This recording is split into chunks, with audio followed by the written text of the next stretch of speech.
Two SEC heavyweights, just like God intended, will square off once again in 2025, but this time for an SEC title.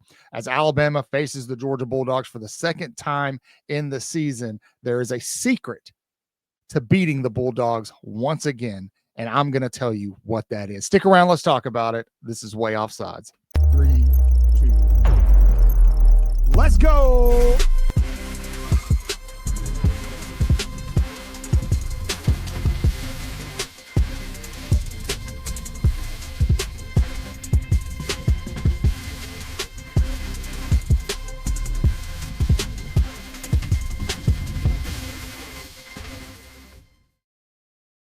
Hey, good morning, good evening, good afternoon, whatever the case may be. Welcome into Way Offsides, your source for all things Alabama. Hey, the Tide, baby.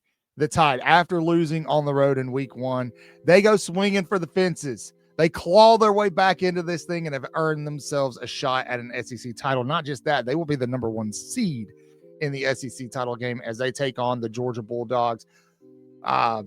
I know the rest of the country is sick of watching Alabama and Georgia, but Alabama and Georgia fans, through mutual respect, love the game. They absolutely love watching it. I'm here for it. I think it's going to be a great game. I think Georgia matches up very nicely with Alabama. I've talked about that in some of our previews on the channel. Be sure you're checking those out when you're done here.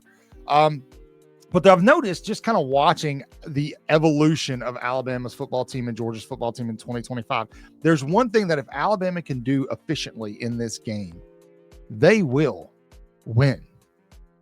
Now, the question mark isn't if they do this, will they win? The question mark is, can they do this to win?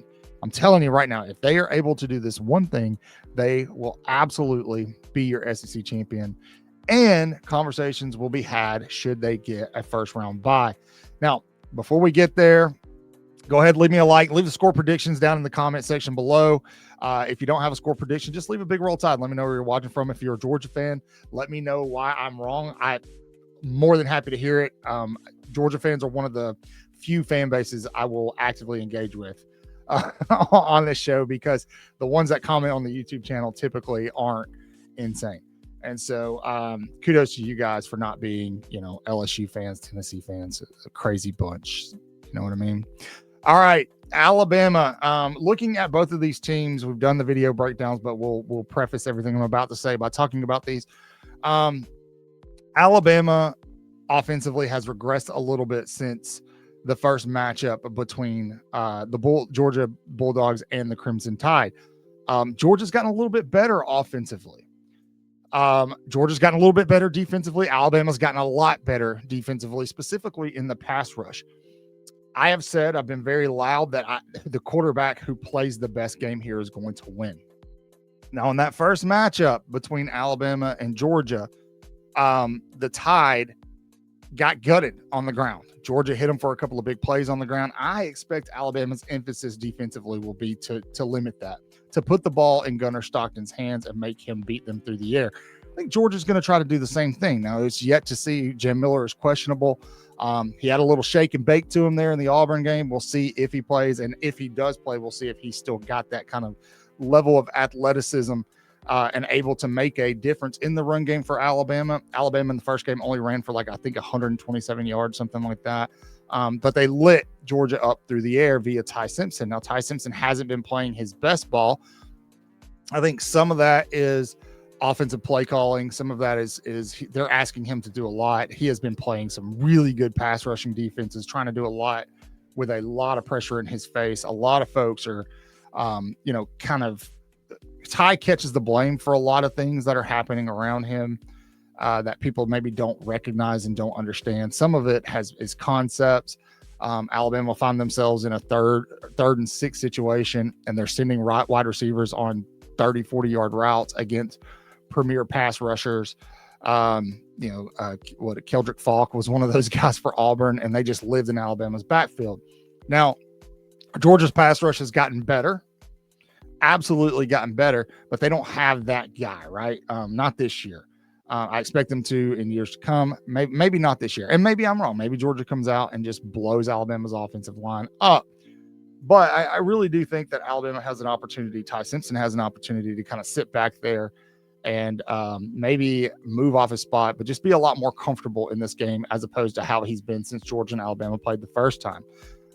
You look at Missouri, you look at Oklahoma, you look at Tennessee, you look at Auburn. All really, really good defenses, really, really good pass rushes. All right. So on Alabama's side of the ball, third down is going to be huge. Okay. Play calling on third down is going to be huge. If Alabama can show any semblance of running the ball whatsoever, and that kind of presents itself to their play action pass game, Georgia could be a little bit of trouble. Now, these are all big issues. Right? We're talking about.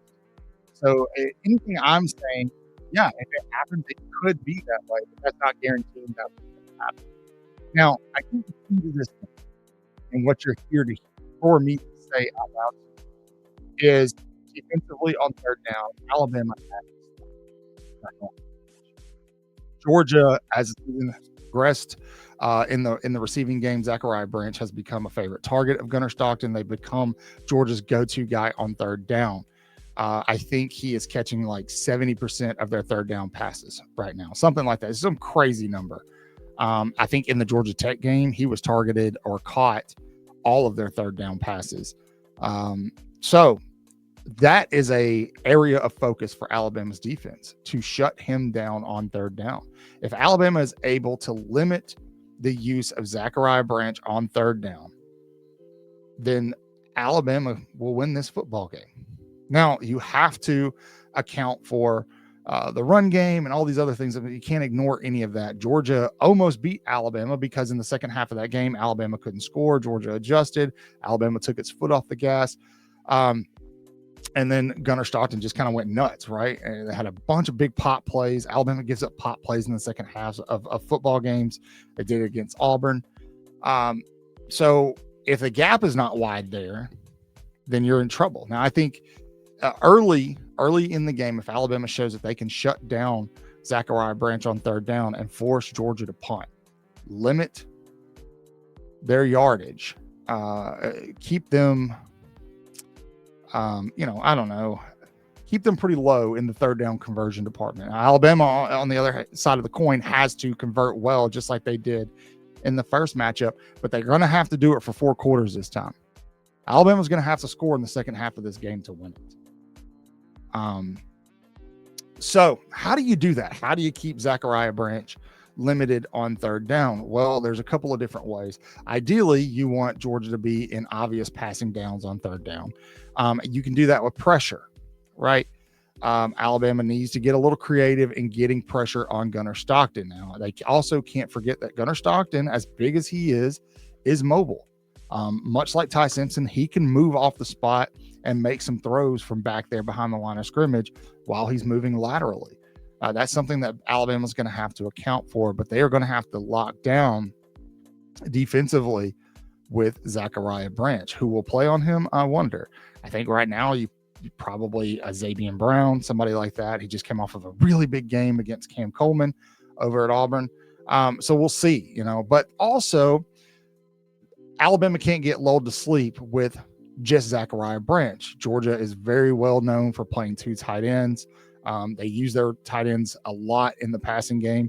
Alabama will have to account for those too. How they do that with linebackers or whatever, we'll see.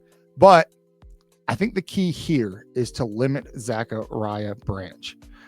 If Gunnar Stockton obviously has a very good connection with Branch, especially on third down, if Alabama is able to disrupt that, I think that they could win this football game, and I think they could win it big. Georgia's offense has been lackluster a lot this season. They did not look great against Georgia Tech until late in the game, and guess who it was that was converting the third downs and scoring for Georgia to get them that win against Tech? It was Zachariah Branch. So I think that is the main offensive guy that Alabama has to watch, specifically on third down, and if they have success against him on third down, they'll win this football game. Again, please leave me your score predictions below. I want to hear what you think the final score of the game will be, who's going to win. If you're a Georgia fan, tell me why it's going to be Georgia. If you're a Bama fan, tell me why it's going to be Alabama. While you're there, make sure you subscribe to the channel, hit the notification bell. I'll be traveling the rest of the day. I've got another video that's going to pop out a little later. I'll be in North Alabama doing some Christmas stuff this weekend with the family. So I'll try to get some shorts and stuff posted. I know Jeff's going to do a post game. I'll try to pop on for a few minutes with him, but yeah, so lock in with us. As always, say your prayers, read your Bibles, wash your hands, horns down, beat Auburn and LSU and Tennessee too. Roll Tide.